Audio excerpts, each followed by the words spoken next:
Broadcasting from the business capital of the world, this is the Podcast Business News Network.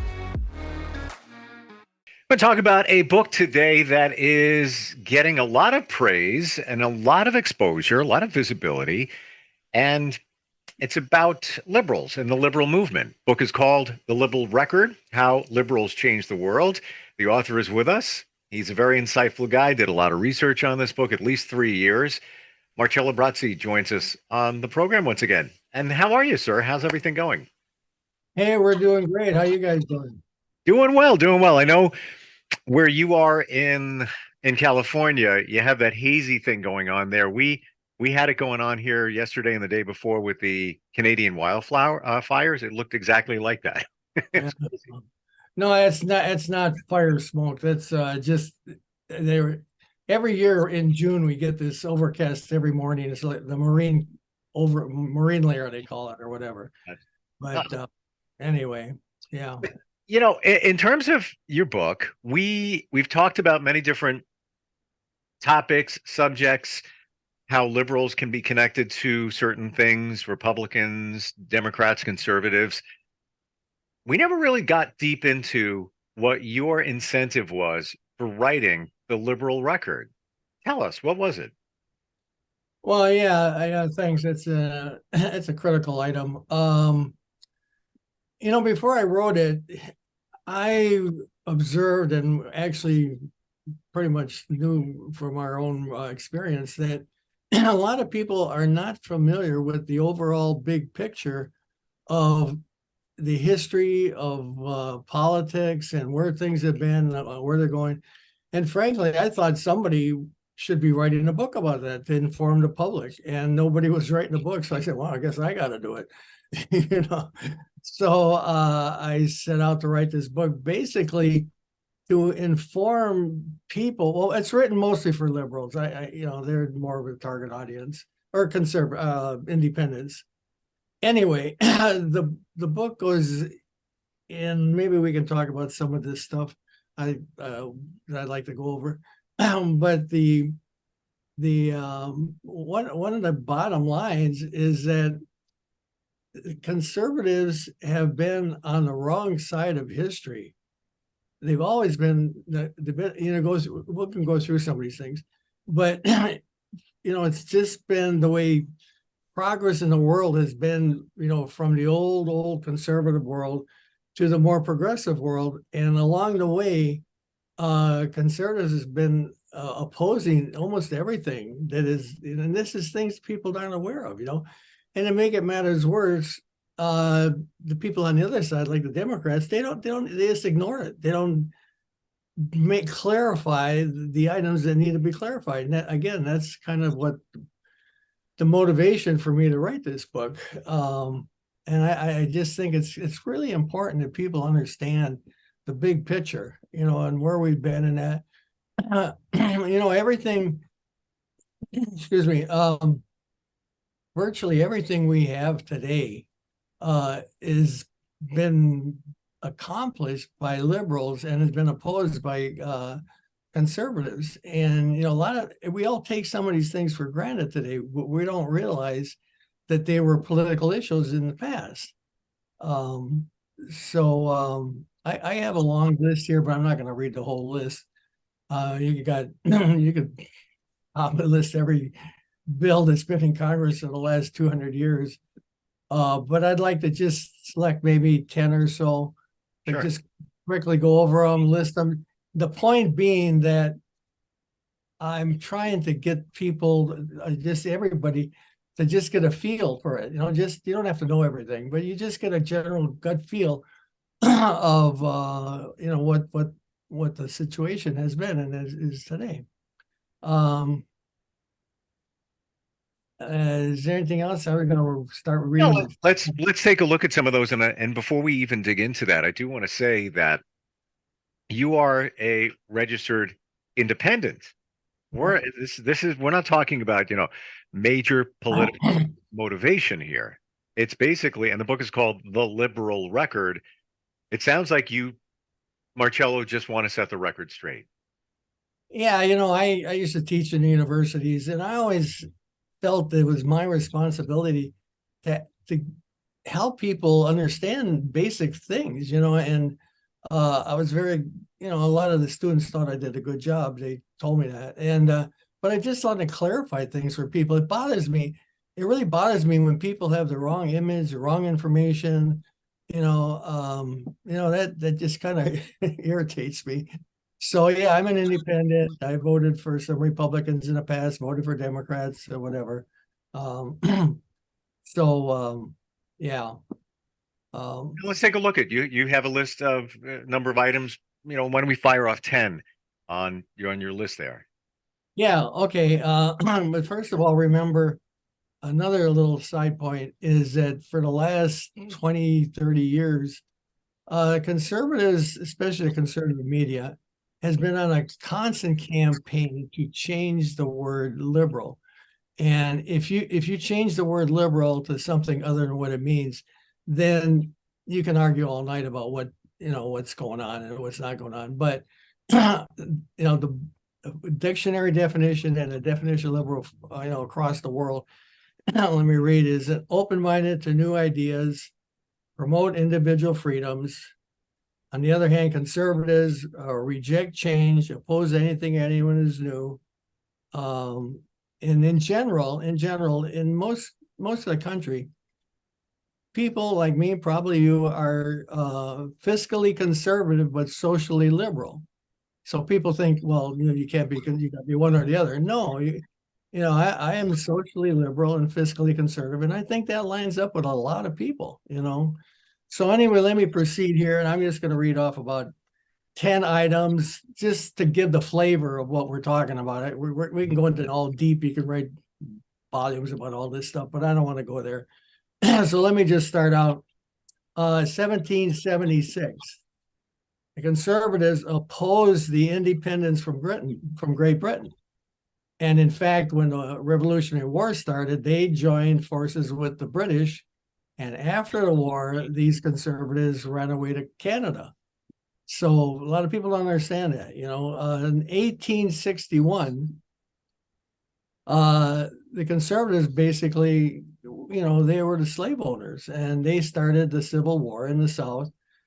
I never could understand what they told the young soldiers why they needed to go fight the war, because most of them, the soldiers, didn't have any slaves. So I don't know what their motivation was, but somehow they were behind the Civil War. And there's some discussion today about what the Civil War was really about. And again, I think we mentioned it in the past, but in my book, I list articles of secession by the states, and it clearly states that the war was all about slavery.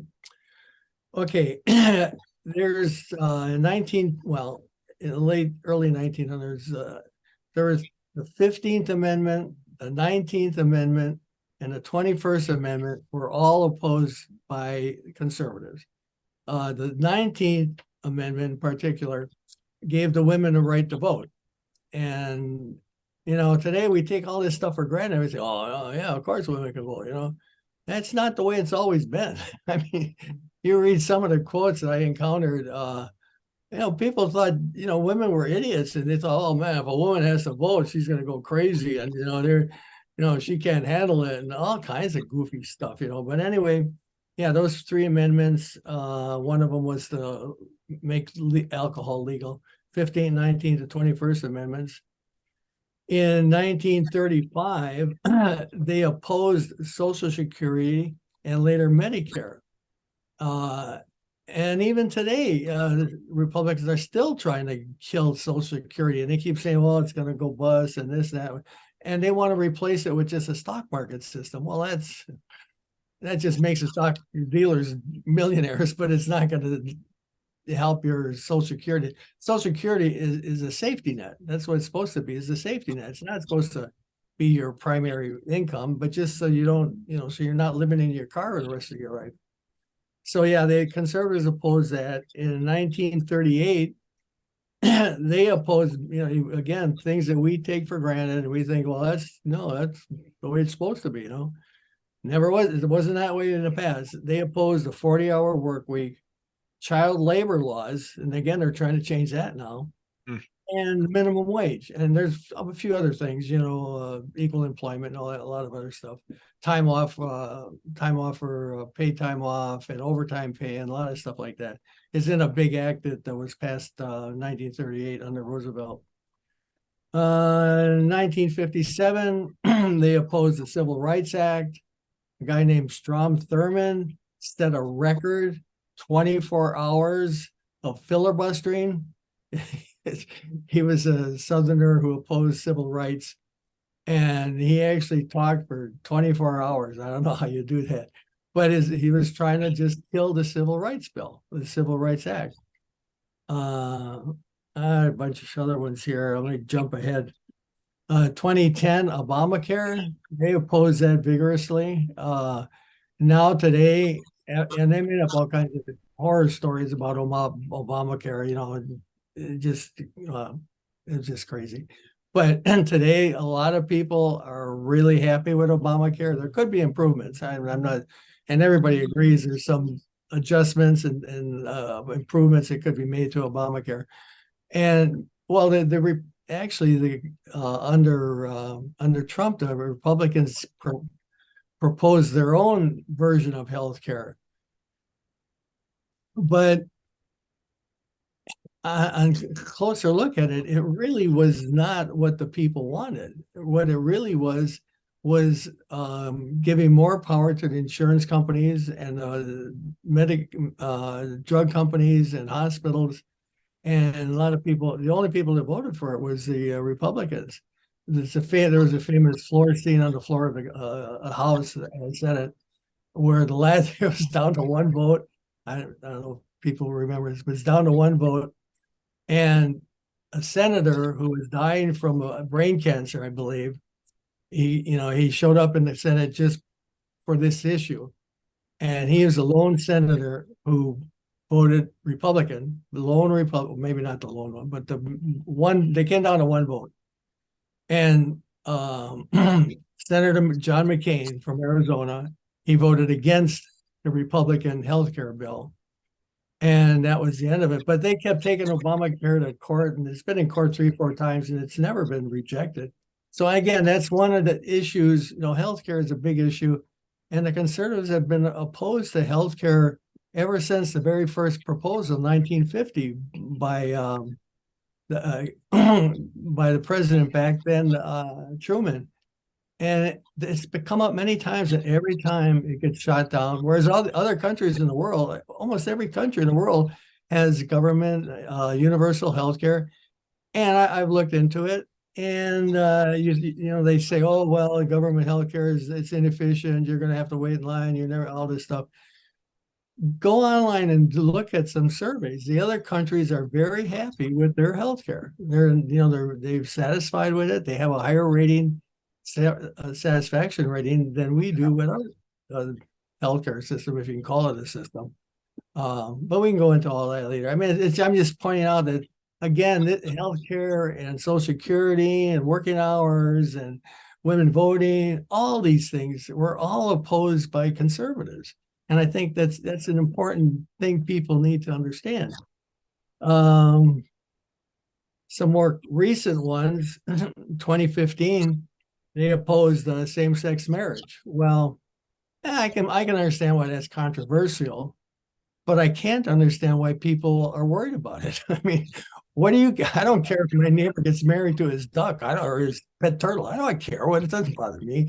But yet, that's been a big issue. They get, people get real emotional about that kind of stuff, and there's been riots and all kinds, but basically it's a more liberal attitude towards the world. We're giving people more freedom of choice, more liberties, and more open-mindedness to what's going on in the world. Whereas again, the conservative point of view is to keep things the way they've been for the last 500 years or whatever.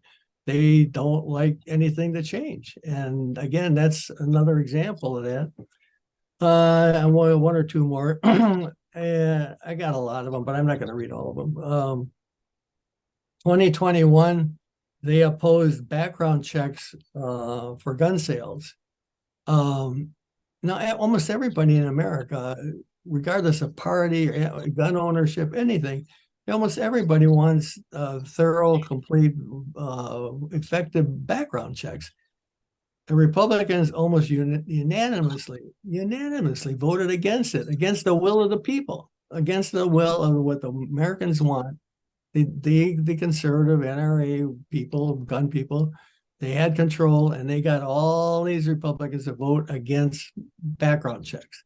Again, that's you don't understand that stuff. 2022, they opponed it was as the latest hot issue, I guess. It's women's freedom to their reproduction rights. And again, that's very emotional. The people get all excited about it, and we've talked a little bit about that in the past. But it's the basic point I have with that is that it comes down to this: do you think that well, first of all, let me back a little bit.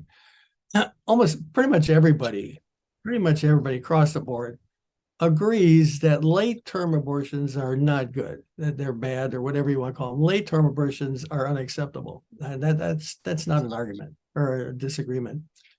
To me, the big issue is these people who believe that the instant of conception, that very instant, and there's two cells get together, that person is a living human being. And I go through some arguments of why that doesn't make any sense. But again, that's a point of difference between the conservatives and liberals is the abortion thing. Yeah, one more comment. I got more, but I don't know if it's worth the time to talk about all the others. I hope the point is made that throughout history, all of American history, going all the way back, that the conservatives has always been opposing to progress, and they're happy with that. They think, well, yeah, why should we want to make all these changes and everything? But here's a interesting point.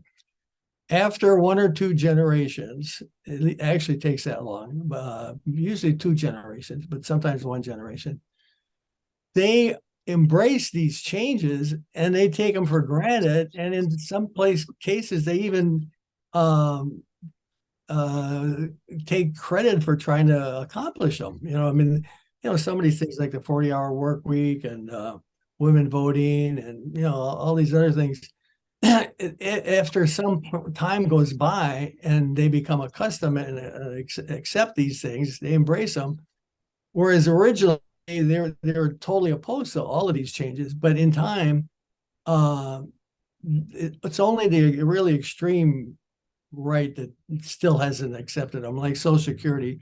A lot of people, Republicans, still want to dump Social Security, which the average person out there, and especially the older people, no, don't touch that Social Security and Medicare, So anyway. Why do you think conservatives eventually come around? Is it just they need time to understand how important some of these issues are? What do you think it is? Well, it's a combination of 2 things. One, what you said, but there's another issue that lurks in the background, and that is that when these issues are on the table in Congress or whatever, there's a big campaign, like in healthcare. Oh, it's amazing. The Republicans were on a real ardent campaign to make healthcare seem like a horrible disaster, and they just TV ads and all that. They said your government's going to decide whether your grandmother's going to be left to live or not, and all kinds of goofy stuff. And people believe all that nonsense. And now, after it's been a few years, people are realizing, well, yeah, it's working fine. Obamacare's got a few loopholes that I think we'd all like to see fixed, and different people want different changes. But for the most part, it's been very helpful for a lot of people, and helped them to avoid, before people were getting bankrupt. One of the biggest sources or big reasons for bankruptcy is healthcare expenses. And the expenses in America for healthcare are just ridiculous. I mean, again, in my book, I have a comparison of rates and causes for healthcare being so high. Biggest background or biggest overall reason for our expensive healthcare is all the overhead. And you go to the other countries and it's run by government, and there's not all that profit incentive. I mean, we have profit incentives for the insurance companies, for the drug companies, for the healthcare. They're all, and so, but people are told that, oh, if you go to universal health care, you'll just be terrible. You won't be able to get the medication. You won't be able to get the service that you need. You're going to stand in line for 3 months, all that stuff. So my point is that they make everything sound terrible, and people believe it until it actually it goes through. And now after if it's all gone through, people take it. Oh yeah, of course, 40 hours of good work week, and the people, I believe, Marcello, that are saying don't universal system, don't go, that's going to be really bad. The people that are saying that are the ones that are getting free health care. Yeah. But when we take a look at the others, the middle class, let's say people that own their own businesses that have to buy their own insurance, they are struggling with the system. And it's such a big business that you can't find enough people to do medical billing right now. And I know I have friends who do medical billing, and they change the job from time to time because they know I can just float to this one because there's not enough people to do it. It's because it's such big business. Well, yeah, we talked about that in the past. And the point there is that adds a tremendous overhead to the cost. Insurance covers it, but you're the one that pays the insurance premiums. So your premiums go to the insurance company, and from the insurance company, they go to the hospitals and I had mentioned before that to become a medical coding expert or whatever they are, you have to, this is unbelievable. You have to go to school for like 6 months to a year to learn all the ins and outs of the different insurance companies, different codes, different subtle differences. And I mean, it's just amazing. And this is all baloney. We don't need it. And it's ever changing. So you could go to school, and a couple of years from now, there's all different codes, and there's so many different specialties. It is crazy. I'd be willing to look at a universal system. Wow. I really would. One other point just before we leave, something else that people are not aware of. And again, I blame the Democrats for not explaining this to the public. And they, for some reason, I guess the Democrats take it for granted people know this stuff. The people don't know this stuff, but yet the Democrats don't do anything to educate the people. And the big one that I was thinking of is the economy. The economy, believe it or not, it's always done better under Democrats. You look at any of the metrics, whether it's unemployment or GDP or profits, every one of those is done better under Democrats. But the goofy Democrats, they don't tell anybody. Well, why don't you tell everybody your success? Like Obama's got a bunch of, he's created more jobs. Well, he did it himself. I don't believe that. But there has been more increases in jobs in the last couple of years than any time in history. And Democrats, they don't know, oh, what's that? What's that? I don't know. They're so dumb. Well, I appreciate you setting the record straight because it is the liberal record. And again, this is coming from a registered independent that just wants to set the record straight. And it's based on facts. It's research that you've done for years in the book. I didn't catch the part in the book with the comparison for healthcare. So I find that's something too. I have tables in there. I got a lot of tables and charts and stuff like that. There's a table in there that compares service in like the populations, what they call acceptance or satisfaction. I think it was satisfaction with their healthcare. and it's listed different categories like waiting time and effectiveness and stuff like that. So it's a little table. And there's like several countries are way ahead of the United States in all those categories. So it's not like, but then, the people who don't want to change it, they tell everybody, oh, it's going to be terrible. It's horrible, but anyway, yeah, I have several sections in the book about that. And just one more reason why the reviews are fantastic and keep pouring in for it. So, yeah, definitely an interesting read, definitely worthwhile. The Liberal Record. It's theliberalrecord.com. That's the website, correct? And the book is called The Liberal Record: How Liberals Change the World. Marcelo, thank you so much for being here and for the insight. And is one more reason to look at the book. I'm interested in the healthcare graphs and tables to learn a little bit more, because that's a sore spot with me. Gotta say. You got to read that. Yes, I appreciate you being here. Thank you so much. Okay, thank you for having me. Are you looking for even more of the podcasts and hosts that you love? The Podcast Business News Network is proud to announce that you now have even more ways to listen live. Check out the MyTuner Radio, online radio box, and Simple Radio apps on iOS and Android, or find us online. Search for Business News Network on mytuner-radio.com, or search Podcast Business News Network on streama.com and onlineradiobox.com/US. Take your podcast on the go and don't miss a minute of the action.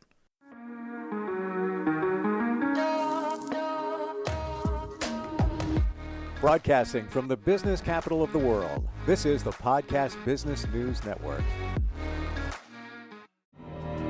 For nearly 2,000 severely injured veterans, everyday life has become filled with barriers. Day-to-day simple tasks can become pretty daunting. I have to carry my chair up 2 flights of steps or have somebody do it for me. What scares me the most is just the falling. When I'm struggling with my house, I think, to have that one great barrier just knocked down, it's crucial. Home for Our Troops is a wonderful nonprofit that builds a mortgage-free, fully adaptive, handicap-accessible house. And there's no catch. It'll be our very first home that we've ever owned. This is a game changer. This is where your life begins again. We need you to join us in completing this important mission. Please visit hfotusa.org and help build homes and rebuild lives. Because of you, everything's going to be okay.